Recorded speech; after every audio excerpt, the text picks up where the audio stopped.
But I'm going to have you back on this when you were talking about a defensive line and you were talking about a specific player, a player that's still on the board, and that was Mekhi Wingo, 2024 draft. Aaron Glenn had some interesting things to say about a player, what you talked about. Let's cue that up for me, B. For a rookie that you hardly ever see, the work ethic that he has, for him to change a technique and go out there and execute it exactly the way the defensive line coach wants him to do it, you see that in him. So when I look at that Wingo, this is what I say. It doesn't matter what he do in life, he's going to succeed because that's just who he is. He could be a CEO of a company. He could be a big-time football player. It doesn't matter. He's going to be successful. High praise for your guy, Mekhi Wingo, Anson. Yeah, that's an absolute gift out of the 6th round. We were talking during the break that we didn't think that he would be there.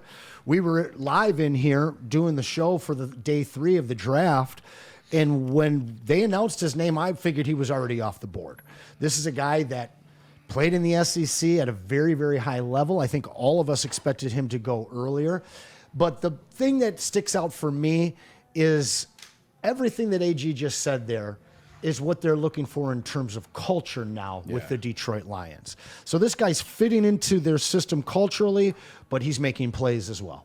Yeah, and then, Maz, it comes back to you. You've been talking about Tyrell Williams and the addition of him to his coaching staff for a minute. Now he's got a rookie guy to mold that seems to want to do it exactly as Tyrell Williams says. What is that going to do for this young man? I know, man. It's he couldn't be in a better spot. He could not have been picked by a better team, and he's not going to be coached by anybody better than what the Lions have in store. I watched Hard Knocks Bears last night. I was a day behind, but they got some stuff going on over there too, man. But it made me yearn for the Lions Hard Knocks. And when I watch that Hard Knocks, man, it gets you psyched. It gets you so pumped up. As a Bear fan, I would be really pumped up. This Hard Knocks, I still enjoy it, Brad. I know we had a lull, remember? This is true. We start getting a little bit bored with it and all. But I just love it. I love how they do it, who they show you. Some of the guys trying to make the team. And it's hard, man, to make a team like this. And as a 6th-round pick, besides Tom Brady, you got to fight your way. Who wasn't really to make, a 6th-round pick. Of course not. Yeah. You got to fight to make a team like this. You really got to do, because there's not a lot of spots on this team. How many are they going to keep? How many defensive linemen are they going to keep? How many linebackers? How many secondary are going to keep? Are they going to keep 3, 4 quarterbacks, 2 kickers, running backs? It's tough to make this team. How many practice squad hopefuls are going to get scooped by other teams? A lot. Something that we had to do for, the last 2 decades? Yeah. Picking guys trash and making them into treasures for us. There's going to be a lot of guys that we're hoping to squeeze over to that PS team, and they're not going to make it.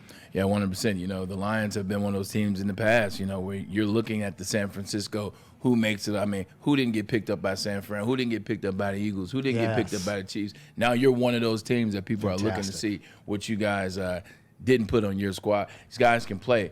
You talked about the secondary as well. Those are the 2 positions that we wanted everybody to get better at. We wanted the Lions to upgrade that position. We saw what the playoffs was as it related to the secondary, and we saw how the end of the season was related to that defensive line. Defensive line, Mekhi Wingo. Now Aaron Glenn talks about a defensive secondary player in Kirby Joseph. You always need a force safety anyway, and most of those guys are special team guys too. So the thing that Bijo brings to this team is he's a very, very heady player. He understands this game inside and out. He's almost like an extra coach on there. So when he's out there with the younger players, he's able to direct those guys on what we're doing and how we're doing it. And he's been here for a good enough time to be able to understand that. So he's done a really good job of making plays, as we all seen in practice and in games. But that's no surprise either for that player. He's a heady player. Number 40, Brandon Joseph. Joseph. He had a pickoff. He had an interception in that game against the Giants. First, I see Joseph on the back, and I'm like, instantly, what the hell's Kirby Joseph wearing number 40 for?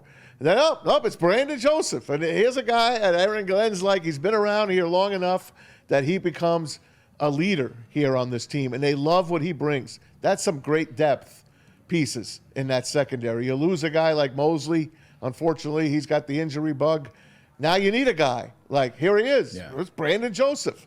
Let's plug them in. What I like about this, Pete, and what you speak on this is you don't see this anymore in the 4 major sports. You don't have those guys at the end of the bench, whether it's basketball, where you have the older veteran, the guys like Udonis Haslam or Rasheed Wallace did for a while, or Jamal Crawford. In football, you don't have these guys because everything is young. Everything is young.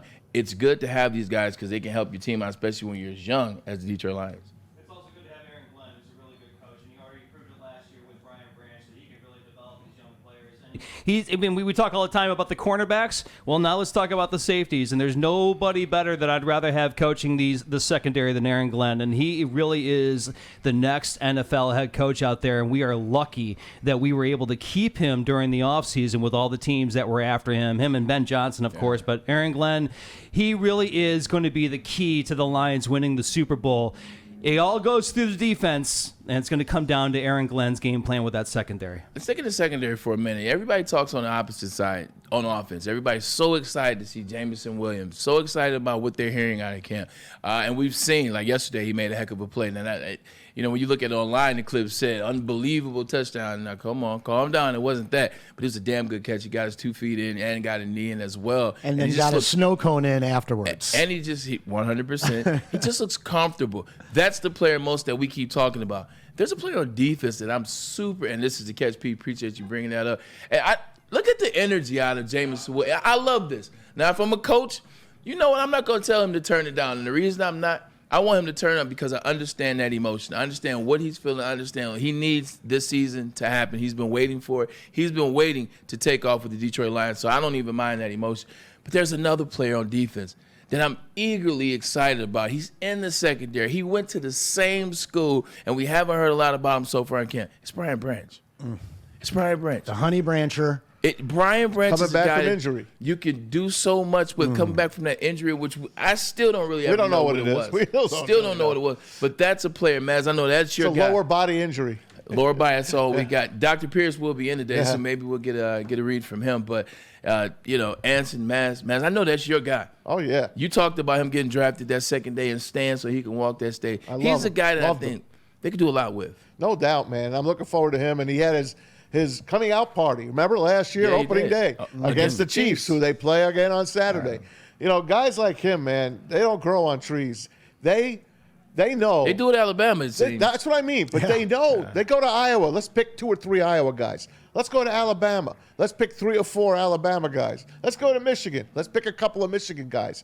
The Lions, the way they draft, there is a method to their madness finally after all these years. There's no more reaches. Yeah. There's no more Jelani Tavais on the second round or third round. I forgot which round that they reached and picked him. Not that he's not bad.